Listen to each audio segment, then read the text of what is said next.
Okay, hi guys, we're back here today with our next installment on our videos, and we just got finished beginning a new unit on motion, and specifically how to calculate speed. And we did a little lab where you got out and you did some different things out in the hall where you collected the time it took you to go different distances, and you learned how to calculate speed from that. And I've actually put the equation for that right here. Speed is equal to distance over time. Distance divided by time. But today, I want to show you another way that we can calculate speed. And instead of having it basically in a word problem like you might see in a math class, today we're going to use the data that is on a distance time graph. And I like to use this graph to get us started on this because it makes perfectly good sense to me. What I'm going to tell you is these distance time graphs are great for telling a story about the motion of some object. And if you look at this, it says up here, you can use a distance time graph to compare the zebra's speed over different time intervals. So we know this has something to do with the zebra. Once we kind of go through this and dissect this a little bit, I'll show you what's motivating the zebra, okay? All you need to be able to calculate speed is a distance and a time, and we can get both of those from this graph.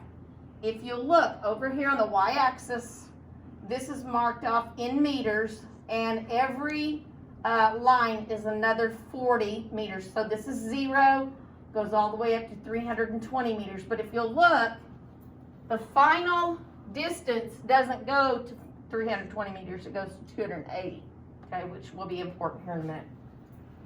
And then each of these increments of time down here at the bottom, which is the x-axis, is in seconds, every 10 seconds. So this is only describing the motion of this zebra in 1 minute.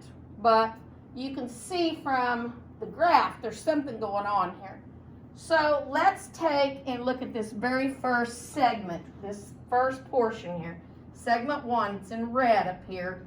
And we're going to calculate what the speed of the zebra is. And all I need to know is the distance and divided it by the time.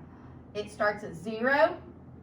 By the time it gets here, it's at the 40 meter mark. So there's our distance, 40 meters over. The time is from 0 to 20 seconds, over 20 seconds. And I don't need a calculator to figure out that, guys. That is going to give me 2 meters per second. Okay, so 2 meters per second. I'm guessing maybe he's walking around, I don't know. That's not fast, but for a zebra, especially for a zebra, because they're pretty long. All right, now, this second segment of time, this blue segment, something's going on here. The line is no longer going up. It's flattened out. So let's figure out what the distance is. Miss Whiteside, has that zebra covered any distance at all? Nope.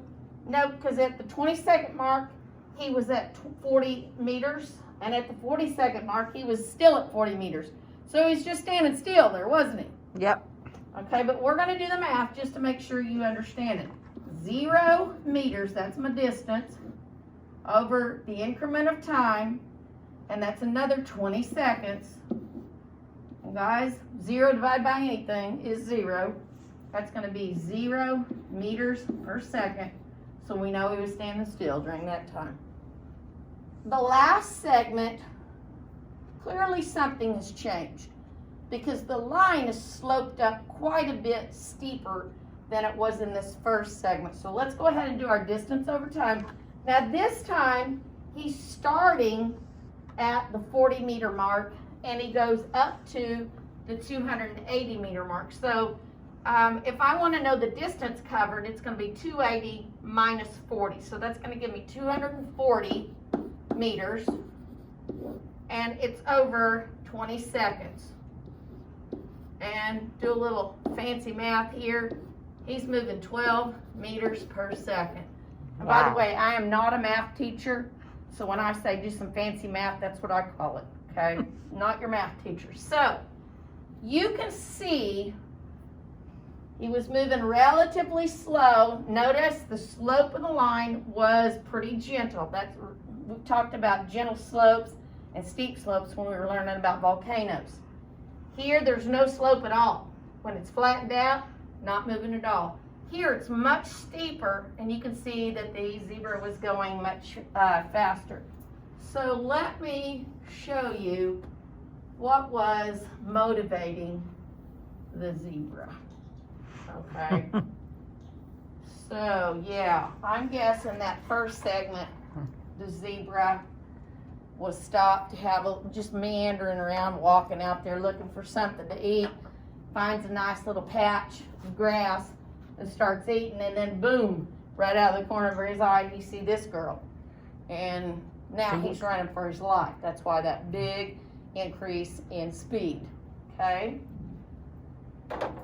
And you all are all gonna get a copy of these rules for interpreting distance time graph, but what you just saw makes perfectly good sense. The first one says, as an object moves, the distance it travels increases with time. You can't go back in time, so it's not going to go back.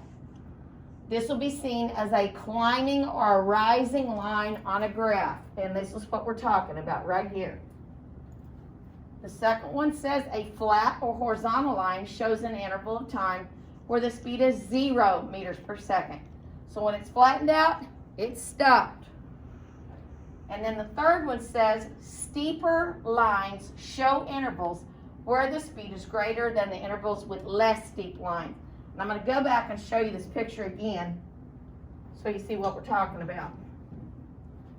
Here, that's not very steep at all, not moving very fast. This last segment is much steeper, and the zebra's moving a lot faster. What happened to the deal? Here it is.